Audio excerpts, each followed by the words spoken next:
បាទប្រិមិត្តទៅតែជនយើងវិលមកជួបគ្នាបន្តហើយវគ្គបន្តនេះគឺសូមតភាគរឿងម្សិលមិញបន្តិចម្សិលមិញនេះលោកអ្នកប្រហែលជានៅចាំបានហើយបាទរឿងតាក់ទងនឹងចៅឆក់ម្នាក់ដែលឆក់ជនបរទេសបាទឆក់ហើយបើកកិច្ចមហាជនទៅបុកឡានហើយធ្វើឲ្យដួលសន្លប់ស្ដុកស្ដឹងធ្ងន់ធ្ងរបាទប៉ុន្តែឥឡូវនេះសម្រាប់ថ្ងៃនេះខ្ញុំតភាគហ្នឹងគឺចង់បញ្ជាក់ប្រាប់ប្រិមិត្តឲ្យបានជ្រាបថាជនដែលឆក់ទូរស័ព្ទគេនេះឥឡូវហ្នឹងបានស្លាប់ទៅហើយបាទយើងសោកស្ដាយជីវិតមនុស្សប៉ុន្តែយើងក៏មិនគ្រប់គ្រងចំពោះទង្វើមិនល្អនៅក្នុងសង្គមដែរឥឡូវនេះការស្លាប់របស់គាត់មិនមែនបានន័យថាប្រជាពលរដ្ឋគាត់ចាប់បានហើយវាយទេគឺដោយសារតែគាត់បើកកិច្ចសមត្ថកិច្ចបើកកិច្ចមហាជនទៅបុកឡានបាទហើយណាមួយឃើញកងរាជវុធហត្ថនៅក្បែរនោះផងបើកកិច្ចទៅបុកឡានបាទចឹងឥឡូវនេះជីវិតរបស់គាត់នឹងបានស្លាប់បាត់ទៅហើយបាទបាក់កកផងក៏មិនដឹងដែរតែគាត់ថាប្រជាពលរដ្ឋទោះបីឃើញដួលសន្លប់ស្ដុកស្ដឹងធ្ងន់ធ្ងរយ៉ាងណាក៏ដោយគឺមហាជនអត់គ្រប់គ្រងអត់អាណិតអត់អាសូរស្ទាត់តែសោះមើលចោះបងប្អូនរបួសធ្ងន់ប៉ុណ្ណឹងហើយប៉ុន្តែគាត់ហេតុអីបានជាមហាជននៅតែមិនស្រឡាញ់មិនគោរពបាទគឺគេស្អប់អារឿងចោលឆក់ចោលលួចចោលប្លន់នឹងឯងមនុស្សបោកប្រាស់គេនឹងឯងបាទគ្មាននរណាមួយគេគ្រប់គ្រងចំពោះទង្វើទាំងអស់នេះទេស្លាប់របួសសន្លប់ទៅហើយនៅតែគេត្រូវដាក់ខ្នោះទៀតឃើញទេនេះបានន័យថាយមបាលមិនចាំបាច់ជាតិក្រោយទេយមបាលគឺគេមាននៅក្នុងឋានមនុស្សលោកនឹងឯងដាក់ម៉ូតូមិនកើតដាក់ឡានវិញនេះមិនដឹងជាកូនពីណាគេទេលោកបាទហើយម្ដាយឪពុកនោះទៅយកសាកសពនឹងមិនហ៊ានចេញមុខទៀតពួកគេខ្លាចគេដៀលថាពូជលោកឯងកូនលោកឯងសិតតែចោលឆក់ចោលលួចចោលប្លន់ប៉ុន្តែនោះយើងដឹងថាគ្មានអាណាព្យាបាលណាមួយដែលព្រានបដៅកូនឲ្យទៅដើរលួចឆក់ប្លន់គេទេប៉ុន្តែទង្វើរបស់មនុស្សចិត្តរបស់មនុស្សបានន័យថាមនុស្ស10នាក់ចិត្តខុសគ្នាទាំង10ធ្វើបើតែម្ដាយក៏ដោយបងក៏ដោយណាមិនចិត្តម្ដាយឪពុកដូចកូនទេណាអត់ទេមានកូនខ្លះដូចកូនខ្លះអត់ដូចមកបាទចឹងបានលាចាក់លោកទៅហើយបាទចោលឆក់ទូរស័ព្ទបរទេសរូបនេះបាទហើយសូមជាស្រ័យផងចុះចំពោះក្រុមគ្រួសារដែលឃើញលោកថៃខ្ញុំគេស្លាប់ហើយនៅនិយាយថាចោលឆក់ទៀតបើឆក់មែនខ្ញុំថាតែម៉េចទេបាទចោលឆក់ទៅថាអ្នកធ្វើបុណ្យល្អណាស់មិនទេបាទនេះវាជាក់ស្ដែងអញ្ចឹងទៅហើយតែក៏យើងមិនមែនទៅបន់ឲ្យតែគេងាប់ដែរតែបើសិនជាលោកអ្នកជួបឧបទ្ទវហេតុដោយចោលឆក់ប្រកាសជាមានការឈឺចាប់មកទល់មកនេះអត់ទាន់បាត់ទេមានអ្នកទូរស័ព្ទមកខ្ញុំសើមិញច្រើនណាស់ហើយផ្ញើសារមកខ្ញុំច្រើនណាស់ពាក់ព័ន្ធករណីឆក់ករណីឆក់ហ្នឹងឲ្យងាប់ស្រឡះអញ្ចឹងចុះឲ្យវាចឹងលោកទេងាប់មកបើខ្ញុំទៅថែមណែអាហ្នឹងខមមិនរបស់បងប្អូនអាហ្នឹងបងប្អូនមើលឃើញអញ្ចឹងបាទតោះបញ្ចប់រឿងនឹងប៉ុណ្ណឹងហើយយើងក៏លេខទៅមើលម្សិលមិញដែលពលរដ្ឋនៅក្នុងសង្កាត់ប៉ាឡេឡៃ1ប៉ាឡេឡៃ2នៅក្រុងប៉ោយប៉ែតដែលគាត់បានសំណូមពរឲ្យអាជ្ញាធរក្រុងលោកមេតាជួយមើលអំពីប្រព័ន្ធលូដែលលិចផ្លូវបាទប្រព័ន្ធលូលិចផ្លូវ ប៉ុន្តែក្រោយពេលដែលការផ្សព្វផ្សាយជូនដំណឹងម្សិលមិញឥឡូវនេះអាជ្ញាធរគាត់បានជុំជែងទៅជួយកោះកកាយលូបង្ហូរទឹកឲ្យស្រកផុតពីផ្លូវដែលគាត់បានជូនដំណឹងនឹងហើយនេះលោកអ្នកម្សិលមិញដែលគាត់ត្អូញត្អែអំពីទឹកភ្លៀងលិចអត់មានកន្លែងហូរចេញអញ្ចឹងម្សិលមិញនេះក្រោយពេលដែលផ្សាយចប់ទៅខាងលោកអភិបាលក្រុងប៉ោយប៉ែតលោកងៅមេងជ្រួនបានបញ្ជូនក្រុមជំនាញរបស់លោកដោយដាក់គ្រឿងចាក់ទៅកកាយបលាយនៅតាណាទេក៏ធ្វើឲ្យទឹកនោះស្រកទៅបាទស្រកទៅអញ្ចឹង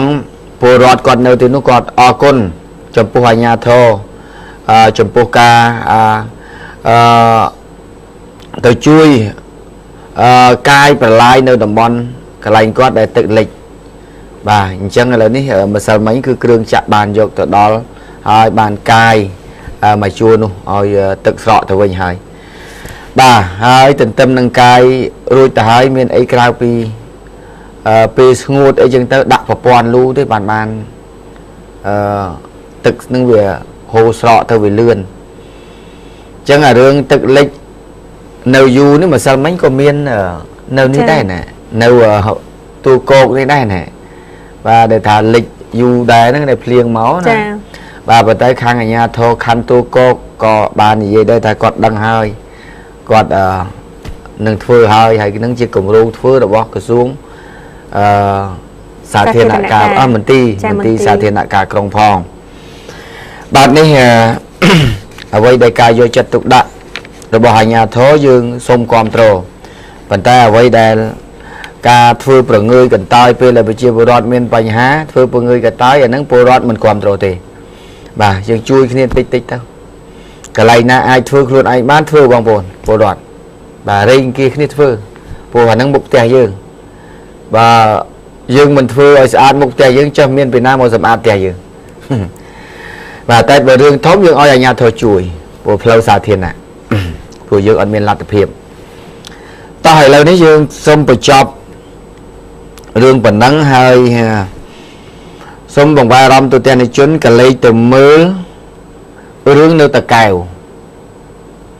ពាក់ព័ន្ធអំពីបញ្ហាដីធ្លី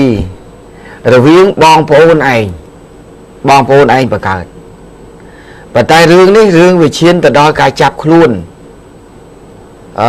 ស្ត្រីម្នាក់រួចជាស្រេចទៅហើយប៉ុន្តែនេះគាត់ជាប្អូនទៅចង្អុលបង្ហាញដីដែលមានបញ្ហាដីស្រែគេហៅថាដីគេ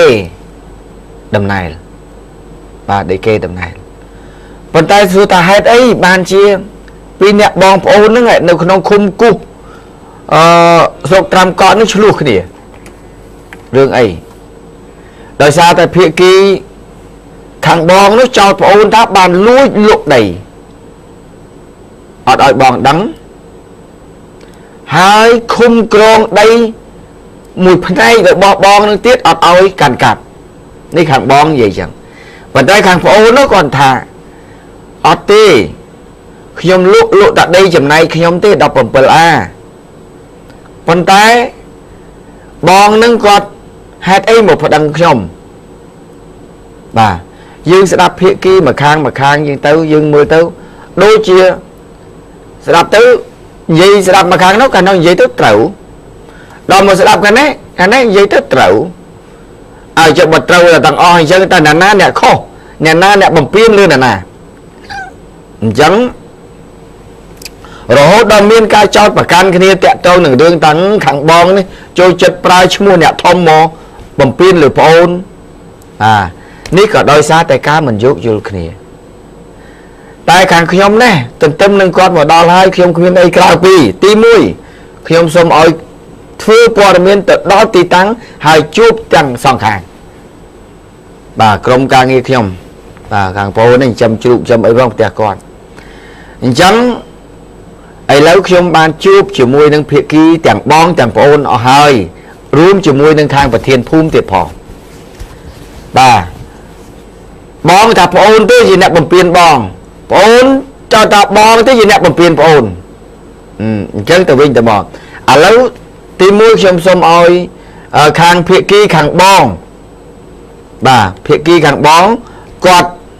បកស្រាយមុនបាទឲ្យភាគីខាងបងគាត់បកស្រាយមុនថាតើបងពិតជាបំពេញទៅលើប្អូនមែនដែរឬទេអំពលីបាទគាត់មកដល់ស្ថានីយ៍ខ្ញុំតែម្ដងបងមកបកស្រាយនៅដល់ស្ថានីយ៍ខ្ញុំមកហើយប្អូនទៅបកស្រាយនៅកន្លែងទីតាំងដីបាទអញ្ចឹងឥឡូវដើម្បីចង់ដឹងថាតើបងនិយាយថាម៉េចជុំវិញនឹងរឿងរ៉ាវទាំងអស់នេះតែអ្នកដែលជាប់គុកគឺប្រពន្ធរបស់ប្អូនតែអញ្ចឹងវិញជាអ្នកជាប់គុកបាទតោះអញ្ចឹងជួបជាមួយលោកស្រីអឹមផូលីបាទជាបងស្រីរបស់ខាងបាទខាងអឹមវុតនេះបាទនេះបាទឈ្មោះរបស់គាត់បាទអញ្ចឹងជួបគាត់តែម្ដងថាតើគាត់អះអាងដូចនេះបាទសូមជើញបាទបងជំរាបសួរបាទជំរាបសួរលោកតាបាទបងដោយសារតែបងបានអញ្ជើញមកដល់ស្ថានីយ៍របស់ខ្ញុំហើយធ្វើការបកស្រាយជុំខ្ញុំពីរឿងរ៉ាវទំនាស់ដីធ្លីរវាងបងប្អូនឯងហើយរឿងរ៉ាវដីធ្លីនៅខេត្តតាកែវនេះខ្ញុំទទួលបានព័ត៌មានឃើញថាភាគីម្ខាងក៏ត្រូវបានតុលាការឃុំខ្លួនជាប់ពន្ធនាគារទៅហើយតាមស្ដាប់សាច់រឿងដីនេះដូចជាដីនៅទីនោះมันមានតម្លៃថ្លៃប្រមាណនេះមែនទេបងនៅទីចាលោកមានសាស្ត្រត្រឹមត្រូវចាហើយមកទល់នឹងម៉ោងនេះពេលនេះភាគីម្ខាងដែលខ្ញុំតាមស្ដាប់មើលដូចជានិយាយរកតែត្រូវរៀងខ្លួននេះបាទប៉ុន្តែសម្រាប់ខ្ញុំចង់បានភាគីទាំងសងខាងទាំងអាជ្ញាធរដើម្បីឲ្យមានការពន្យល់ឲ្យច្បាស់ថាតើរឿងហ្នឹងវាយ៉ាងម៉េចបាទអញ្ចឹងអ្នកបងឲ្យភាគីម្ខាងគេចោទថាអ្នកបងជាអ្នកប្តឹងឲ្យប្អូនថ្លៃបងថ្លៃឲ្យប្អូនថ្លៃបាទប្អូនថ្លៃហ្នឹងជាប់គុករួចជាស្រេចទៅហើយដោយចោទថាប្អូនថ្លៃនោះបានយកដីបងលួចចាលួចយកដីបងលុកចាបាទប៉ុន្តែបើភាគីខាងប្អូនថ្លៃនោះថាអ្នកបងទេដែលជាអ្នកបង្កើតឲ្យមានបញ្ហារឿងរ៉ាវដីហ្នឹងប៉ុន្តែរឿងរ៉ាវដីនេះខ្ញុំចង់ដឹងថាតើរឿងនេះអ្នកណាកាន់កាប់ពិតប្រកបហើយដីហ្នឹងវាយ៉ាងម៉េចបងសុំជំរាបខាងដើមបន្តិចបាទចាពេលនេះខ្ញុំជំរាបសួរដល់ទូហងមាសជាពិសេសលោកធីផ្ទាល់ដែលបានយកសារព័ត៌មានខ្ញុំពិតហើយមួយយ៉ាងទៀតគឺថាប្រជាពលរដ្ឋនៅស្រុកខ្មែរយើងនេះតែងតែគ្រប់គ្រងនៅហងមាសនៅពេលនេះខ្ញុំសូមទាញហេតុផលដើម្បីបញ្យល់ពីការដំណោះដីធ្លីនៅរបស់ប្អូនខ្ញុំនេះទី1កាលពីសម័យរដ្ឋកម្ពុជាខ្ញុំមានរស់នៅជាមួយបងប្អូនខ្ញុំចំនួន3នាក់កាលពេលនោះសម័យនោះខ្ញុំនៅវ័យភាពតូចក៏បាននៅបន្ទប់ជាមួយទេពធូជាគាត់អតីតសមាគមនារីឃុំមុនក្រោយមកដល់ខ្ញុំមានវ័យភាពធំក៏ខ្ញុំក្នុងសម័យនោះរដ្ឋគេបកគលឲ្យក្នុង1នាក់ចំនួន20អាសម័យរដ្ឋកម្ពុជាចាដីគេចែកក្នុងរបបហ្នឹងចាបន្ទាប់មកចំនួនខ្ញុំដែលមានបងប្អូន3នាក់ហ្នឹងគឺចំនួន60អាចាតាមការលោកធីដែលមានប្រសាសន៍ដែលថាសួរថាដីនេះគឺពុំមានតម្លៃទេប៉ុននេះជាគេអករបស់ដូនរបស់តាដីទឹកក្នុងភូមិចាខ្ញុំអត់ចង់ឲ្យបាត់គេមរតកបន្ទាប់មកទៀតខ្ញុំមានគ្រួសារមករស់នៅភ្នំពេញណារស់នៅភ្នំពេញខ្ញុំក៏បានបកគលដីនេះចំនួន60អាហ្នឹងដែលខ្ញុំមានឈ្មោះទី1គឺមានឈ្មោះអឹមផូលីទី2មានឈ្មោះអឹមវុធី ទី3មានឈ្មោះអឹមស្រីមុំប្អូនពៅរបស់ខ្ញុំចាបងប្អូនចាបងប្អូនខ្ញុំបង្កើតចាបានន័យថា3នាក់ហ្នឹងដី60អាហ្នឹងចែកគ្នា20អាម្នាក់ចា20អាចាសរុបទៅវា60អាបាទអញ្ចឹងក្នុងចំណោមឈ្មោះទាំងបងប្អូន3នាក់ហ្នឹងដែលខ្ញុំទទួលពេលទេពធូមក60បងគេគឺខ្ញុំជាបងគេចាបន្ទាប់មកដែលខ្ញុំបានទទួលពេលទេពធូគ្រប់ចំនួន60អាហើយខ្ញុំគ្រប់គ្រងម្ដងពេលហ្នឹងចាក្រោយមកខ្ញុំមានគ្រួសារមករស់នៅភ្នំពេញណាខ្ញុំក៏បានបកគលដីហ្នឹងទៅឲ្យប្អូនប្រុសខ្ញុំឈ្មោះអឹមវុធីជាអ្នកគ្រប់គ្រងជាបណ្ដោះអាសន្នណាក្រោយមកទៅក៏ខ្ញុំចេះតែមើលដីខ្សែភូមិប្អូនធ្វើចោះប្អូនយកផលហូបចោះណាកុំឲ្យបាត់បង់ជាគេមរតកក្រោយមកខ្ញុំឃើញមានលិខិតមួយដោយការលួចលាក់លក់ដោយខ្ញុំអត់ដឹង chanh máu cứ mua xong chẳng đá nàng âm bột thí lụa mình toàn móc nhom xua tha mu là hạt ấy bàn ôn lụa đây chẳng này bom đây nó đây chẳng này bom hay ôn quạt và cam tha bom cũng che đây nó cứ chẳng này đây nhom đây nó là lời tha bao chẳng này đây ôn coi chẳng này cho chẳng bom xong bọc cô đẹp đây ôn bọc cô cục rong sập ngay nè sai sập bay a nè xong bọc cô mà bom với màu cục rong bom lấy hiền ôn tí đó bọc ôn lụi thừa chờ nặng thọ bom hạt đằng sau chà có bánh ha năng tơ có nhóm che ta tao tiêm đây năng mẫu vinh nhóm khai quạt lụa tiệt quạt có tờ lụa này cao tờ lụa tiệt nhóm có ban tờ khoát mê phum cái hào ban nẹ tinh năng nẹ tinh năng có kê ban tù sát hào nhóm tiệt mà đòn tiệt đó thà mình xong mình mà đặt để đáy lụa đầy nhóm thà hả nhóm miền đây lụa đầy nè ọt thế xong chẳng đa hay năng ở âm bột thi lụa đầy nào nhóm tiệt ở nhóm thà chẳng nhóm ọt thì chẳng quạt có banแต่เอาเมย์พุ่มจะหัดแต่เล็กข้าวแต่ตัวสควอลได้นั่งแต่ตัวดักการขยมห้ามขวดปีมนม้าก็เมย์พุ่มอาเฮียนจะหัดแต่เล็กข้าวลุกได้นั่งเต้ก็บ้านชี้ปะกอปัญหานั่งตัดล้างมาหรอกดังประดาเมียนแตงไปเมย์พุ่มสำรอบสำรวจเมย์แตงไปเมย์คมจอกสำรอบสำรวจเชี่ยวประมาณเลยก็ได้นั่งเวมันเจนหลักพ่อแบบบ้านสำรันบ่ายนี่ตัวแต่ในชนคือลูกใส่พอลีได้จีบองบังการแต่บอกลูกบุตรที่ได้จีพระองค์บอกครูนไอในขนมเรื่องสมนมเรื่องแตะตรงไปหาใดหนึ่งแต่ไอเหล่านี้ประปุ่นบอกบุตรที่นึงแต่บานจอบกุกหายมาจอบกุกหายโดยตลาดกายจอดประกันปีตีมุ้ยลุกได้บอกบ้องตีปีท้าปีบอดบอระหาเกปีบอระหาเกประมาณบาดปันท้ายไอ้เหล่าตาคางพระองค์ระบอบลูกใส่พอลีในวิ่งบาลูกบุตรที่ได้ประปุ่นระบอบกอดระบานจับครูนคุมครูนแต่หายโน่ตาลูกอ้างด้วยมันได้จมปูกาชลายบ่มพลื้ระบอบขังบ้องก็ทางจังทำแมนกอดแต่โยได้พระองค์ที่ปันท้ายก่อนตาลูกบุตรที่ครูนไอ้ที่จินเนี้ยโยได้บอกบองนึงตูคุมกรองโดยเหมือนเอาหมกบองวิ่งพวกใดนึกใดบางใจการไปรถกัมพูชี60ใจคืนนี้พยามันเนี่ยบัดแต่ลูกบุตรที่ท้าครูนกอดลูกตัดได้จำในกอดตีให้บองใส่ในเพื่อนตาอดติดบนลูกตัดได้จำในบอกครูนไอ้ลูกเต้าชมอดติดประดังนี่ปันตาให้ได้บานจีคุมกรองมันเอาได้เดใส่ซับไอตาใส่ซับใส่จิ้นเอาขังบองโอนโดยสารลูกบอกครูนไอ้ให้หรือไอ้ตัวคุมกรองnóอดบุกลอยกี่นี่บอกนึกทางจังบางจังลูกบุตรที่ก็ทำมายุ่งจีบโอนมาสมจีอันใดใดบองยังบอกกัดเจ้าถ้าใดลูกบอกวีนี่คือมันแมนดิคือลูกใดบอกยอมดิบองนั่งชั่วโมงไอ้บองไปเชียร์ชั่วโมงพอลีเพชรใส่พอลีเนี่ยประดังบองนะบ่าเราบองใหญ่นั่งเลยจังไม่เรื่องนั้นปีดามอกยอมเวียโนโต้vì tập bát này tập bát nhom cục cron đây đang là hột và đây đang là hột đó là cái nhom chứ nhom bị chạm đây nó có bị đăng đài và đó là lựa chọn pe tấu nhom lụa đây đằng mà lụa đây nó cứ mình bên nhìn này bỏ vì đấy cứ bỏ nhom toal nhom bạc toal chấm này đây nó lụaประมาณบ่lụaเราผมเปิลล่านะไอ้จำได้บ่บองสิบอกยอมบ่เรื่องราวได้ดังไงโหดจับปุกคนบองคุมครูนอันนั้นยังไม่กินดังยังไม่เกิดเกจับปุกคนยอมđãคุมครูนี่คือท่าวิจารท่าลุกได้บ่เวียว่าลุกได้เวียวิจารประการท่าลุกได้เวียมาให้ฟังการลุกนั้นเวียดังได้ละตั้งปีปอนผมมวยมาดังได้ดังcáiท่าลุกchoปีปอนผมมวยลุกตั้งปีปอนผมมวยบาทปีปอนผมมวยบาทหมอบดังตับสามปีปอนดับผมมวยนั่งดับใบบาทดับใบว่าดับใบเวียอยากไปอยู่ชนามได้ว่าสำหรับผมวิ่งจังได้60นั่นคือใจใบเนี่ยบองโอนนั้นอันเนี้ยมันพยาบาทเนี่ยพยาจังบองลุแต่ดับผมเปิลให้จำในว่าบองโปรเตบาบอกยังบาใส่สับใบติดคือเป็นลูกตอนนาเลยจำในที่เนี่ยเซ็งบา